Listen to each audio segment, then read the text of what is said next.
Bonjour et bienvenue à ce nouvel épisode du Pitch Africain.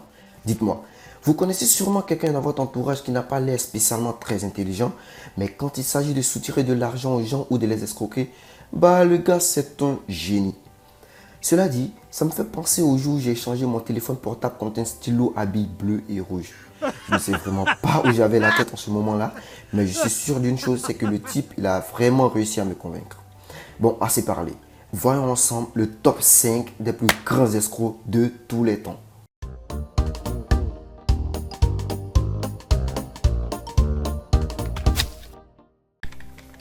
Alors, voici un barman anglais qui a décidé que sa vie de barman ne lui convenait pas. Alors le mec, il décide de devenir agent secret, tout simplement. Il s'est fait passer pour un agent du MI5, qui est le service de renseignement et de la sécurité du Royaume-Uni. Et réussit à convaincre plusieurs personnes qu'elles étaient traquées par l'IRA, qui en passant est l'armée républicaine irlandaise.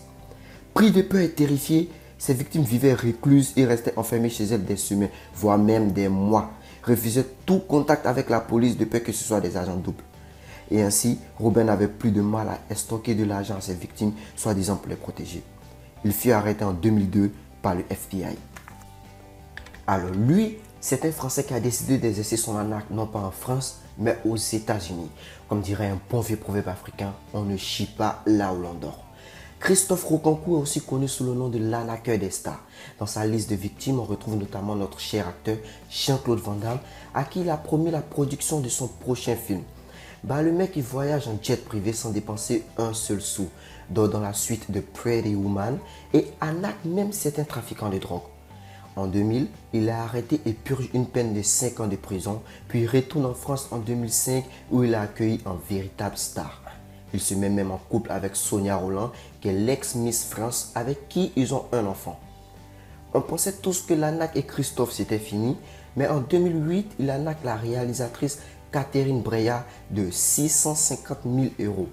Un journaliste lui posait la question de savoir s'il comptait rembourser l'argent arnaqué et le type y répond: on remboursera 20 euros par mois pendant 2001. Qu'est-ce qu'il est drôle, ce Christophe. Otto White, lui, à la base, c'est un clown de cirque. En 1912, lorsque l'Albanie déclare son indépendance, il leur fallait un roi. Alors il demande au neveu du sultan de l'Empire ottoman d'être le roi. L'Empire ottoman en son temps était un grand et puissant empire qui a fait place aujourd'hui à la République de Turquie. Ayant appris cela et vu la ressemblance entre les deux hommes, Otto White envoie un télégramme aux autorités albanaises pour leur annoncer son arrivée. Il s'achète donc un costume et une fausse moustache et débarque en Albanie.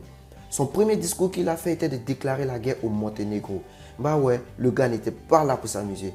Seulement 2 jours après son couronnement, on se rend compte de la supercherie. Mais trop tard, le mec a fui avec toute la richesse royale pour aller vivre en Allemagne qui était un territoire ennemi en son temps. Il est mort 45 ans jour pour jour après son couronnement. D'ailleurs, si sa tombe c'est marqué ancien roi d'Albanie.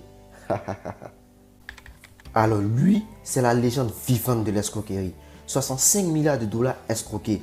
Il a débuté sa carrière en tant que maître nageur sur les plages de Long Island et des années plus tard, il a sa propre société d'investissement sur Wall Street Avenue. Bizarre, vous convenez? En effet, Bernard bâtit sa richesse sur une escroquerie vieux comme le monde. Il va au registre de commerce et de crédit immobilier avec ses 5 000 dollars d'économie pour enregistrer sa compagnie virtuelle. Puis, côtoie des personnes riches en les convainquant de garder leur argent dans sa compagnie de placement qui, elle, ajoute 10% de ton placement chaque année. Du genre, tu déposes 100 000, à la fin de l'année, tu as 110 000 sur ton compte. Facile. Sauf que c'est l'argent d'un autre client qui est toujours disponible qu'il a agité sur le tien lorsque tu vas retirer ton argent. Et ainsi de suite. Et l'arnaque fonctionnait jusqu'à ce que plusieurs gros clients décident de retirer tous leurs sous en même temps parce qu'il avait la crise économique. C'est là que le mec s'est fait crier. Et dans sa liste de victimes, il avait même des banques. Conclusion, 150 ans de prison pour Bernard Madoff. Et toujours le meilleur pour la fin. L'arnaque de Victor est simple. Il a vendu la Tour Eiffel. Eh oui. En 1927, tous les journaux critiquaient la Tour Eiffel parce qu'elle coûtait une fortune pour l'entretien et aussi parce qu'elle était un tout petit peu rouillée.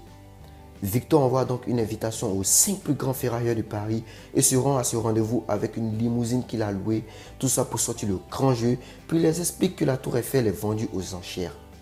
André Poisson, un des ferrailleurs mort à la maison, il reverse une grosse somme d'argent à Victor, à telle enseigne que même après avoir découvert l'arnaque, il n'osera même pas porter plainte, ni révéler la somme qui lui a été estoquée, de peur que le monde entier le prenne pour un idiot.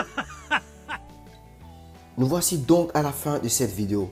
Si vous aimez mon contenu, merci de partager la vidéo un max de fois et de vous abonner à la chaîne pour recevoir des notifications à chaque sortie de vidéo qui en principe se font chaque samedi. Merci et à samedi prochain.